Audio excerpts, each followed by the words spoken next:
British രാജിനെ തൂത്തെറിഞ്ഞ് ഒരു സ്വതന്ത്ര രാജ്യമായി ഇന്ത്യയെ മാറ്റണമെന്ന ലക്ഷ്യത്തിൻ്റെ ആദ്യത്തെ ഭാഗമാണ് 1857-ലെ ഒന്നാം സ്വാതന്ത്ര്യസമരം. 1857 മുമ്പ് ബ്രിട്ടീഷുകാരുടെ ഇന്ത്യൻ അധിനിവേശത്തിനെതിരെ ചില പ്രാദേശിക ഭരണാധികാരികളും നേതാക്കളും വീരചരിത പോരാട്ടങ്ങൾ നടത്തിയിരുന്നു. എന്നാൽ അവയൊന്നും തന്നെ ഇന്ത്യയൊട്ടാകെ സംഘടിച്ച് നടത്തിയ കലാപങ്ങളായിരുന്നില്ല.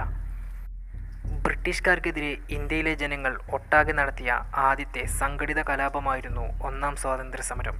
ബ്രിട്ടീഷ് ഭരണം ഇന്ത്യയിലെ എല്ലാ ജനവിഭാഗങ്ങളിലും അസംതൃപ്തി സൃഷ്ടിച്ചിരുന്നു. 1857 അതൊരു വലിയ കലാപമായി പൊട്ടിപ്പുറപ്പെട്ടു. ബ്രിട്ടീഷ് സൈന്യത്തിലെ ഇന്ത്യൻ പട്ടാളക്കാരെ ശിപ്പായിമാർ എന്നാണ് പൊതുവെ വിളിച്ചിരുന്നത്. കലാപത്തിൻ്റെ ആസൂത്രണവും രീതിയും സൃഷ്ടിച്ചെടുത്തത് ശിപ്പായിമാരായതിനാൽ ശിപ്പായി ലഹള എന്നാണ് 1857 കലാപത്തെ വിശേഷിപ്പിക്കുന്നത്. 1857 മെയ് 10 മീററ്റിൽ സ്ഥിതി ചെയ്തിരുന്ന പട്ടാളത്താവളത്തിൽ നിന്നും കലാപം പൊട്ടിപ്പുറപ്പെട്ടു. താമസിയാതെ കലാപം അതിവേഗത്തിൽ തന്നെ കുതിരപ്പടയിലേക്കും നഗരത്തിലേക്കും വ്യാപിച്ചു.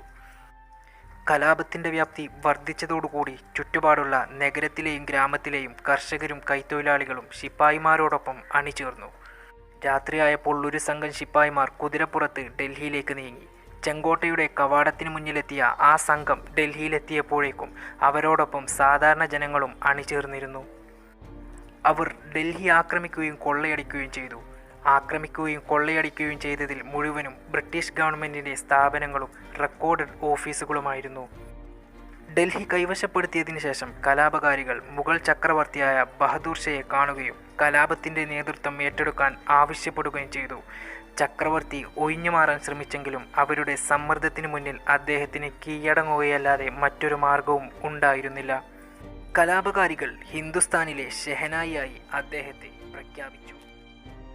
സംഭവവികാസങ്ങളോടെ കലാപത്തിന് വലിയ ഊർജ്ജസ്വലത ലഭിച്ചു. ഗംഗാ സമതലത്തിലെയും ഡൽഹിയുടെ പടിഞ്ഞാറു ഭാഗത്തുള്ള പ്രദേശങ്ങളിലെയും പട്ടാളത്താവളങ്ങൾ ഓരോന്നോരോന്നായി കലാപത്തിൽ പങ്കുചേർന്നു. കലാപം രാജ്യത്തിൻ്റെ മറ്റു ഭാഗങ്ങളിലേക്കും വ്യാപിപ്പിച്ചതോടെ ആദ്യ 2 മാസക്കാലം കലാപകാരികൾക്കെതിരെ നടപടിയെടുക്കാൻ ബ്രിട്ടീഷ് ഗവൺമെൻറ്റിന് കഴിഞ്ഞില്ല. അവർ സ്വന്തം ജീവനെയും കുടുംബാംഗങ്ങളെയും രക്ഷിക്കാനുള്ള നെട്ടോട്ടത്തിലായിരുന്നു. ഈ സന്ദർഭത്തിൽ ഒരു ബ്രിട്ടീഷ് ഉദ്യോഗസ്ഥൻ പറഞ്ഞു, ബ്രിട്ടീഷ് ഭരണം ഒരു ചീട്ടുകൊട്ടാരം പോലെ തകർന്നു.